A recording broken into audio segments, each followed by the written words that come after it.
ప్రభు యొక్క గొప్ప ఘనమైన నామములో అందరికీ ఈ ఉదయకాల సమయమున శుభాభివందనములు తెలియజేసుకుంటూ ఉన్నాను. ఈ దినం దేవుడు మనకిచ్చిన నూతనమైనటువంటి వాగ్దానము, అది కీర్తన గ్రంథం నుండి 120వ కీర్తన 6వ లేఖనము. నేను చిరకాలము జీవించువాడను. దేవుడు ఈ దినమున మనందరితో మాట్లాడుతున్నాడు. ఆయన చిరకాలము నివసించుచున్నాడు, మన మధ్యలో ఉన్నాడు, మనతో ఉన్నాడు, మనలో ఉన్నాడు. దీనిని మనం గ్రహించలేకపోతూ ఉన్నాము. ఈ లోకంలో మనము ఒట్టివారమై మట్టివారమై ఈ లోకంలో జీవించుచున్నామే తప్ప ప్రభు యొక్క ఆత్మ మనలో లేని ఎడల మనం ఈ లోకంలో నివసించలేము, అసలు బ్రతుకలేము. అంతేకాకుండా ఆదియు అంతము ప్రభు అన్నాడు. అందుకే ఆయన నిన్న నేడు రేపు స్థిరమైనటువంటి నామము, అన్ని నామముల కన్నా ఉన్నతమైనటువంటి ఆ నామమును మనము తెలుసుకోలేకపోతున్నాం.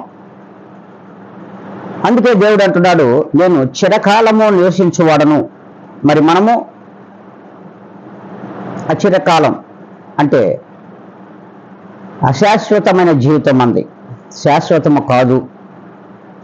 కనుకనే దేవుడు అంటున్నాడు, నువ్వు బ్రతుకు దినములన్నిటా కూడా నన్ను నీవు సేవించిన ఎడల నేను నీలో నివసించుచున్నాను, నివసించుచున్న వాడను నేనే గనుక మరి అట్టి నా యందు నీవు ప్రేమ కలిగి నా నీతిని కలిగి జీవించగలిగినట్లయితే ఎంతో ధన్యుడవు నీవును నీ కుటుంబము అని దేవుడు అంటున్నాడు.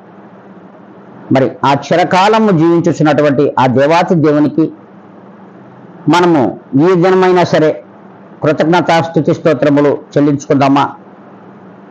మరి అలా అనుకున్నట్లయితే అందరూ కూడా తలలు వచ్చి ప్రభువునందు ప్రార్థనలో మీరును మనము ఏకీవించాలని మీకు అందరికీ కూడా ప్రభువు పేరట మనవి చేసుకుంటూ ఉన్నాను. సకల ఆశీర్వాదములకు కారణభూతుడు అయిన మా ప్రియ గొప్ప పరలోకపు తండ్రి, నా ప్రభువా, మేము జీవించుచున్నామే కానీ జీవించుచున్నది మీ వలన మేము తెలుసుకోలేకపోతున్నాం. మీరు స్థిరముగా చిరకాలము జీవించగలిగిన వారు, నివసించగలిగిన వారు మీరు కనుక ప్రభా, అస్థిరమైనటువంటి మా జీవితాలకు మీలో స్థిరత్వాన్ని దయచేయమని, ఆ స్థిరమైనటువంటి జీవితములతో మమ్మలను ఈ లోకములో మా యొక్క బ్రతుకు దినములన్నంతా నడిపించమని బ్రతిమలాడుకుంటూ ప్రభా, వీక్షించున్నటువంటి ప్రతి ఒక్కరిని కూడా మీ చేతులకు అప్పగించుకుంటున్నాను.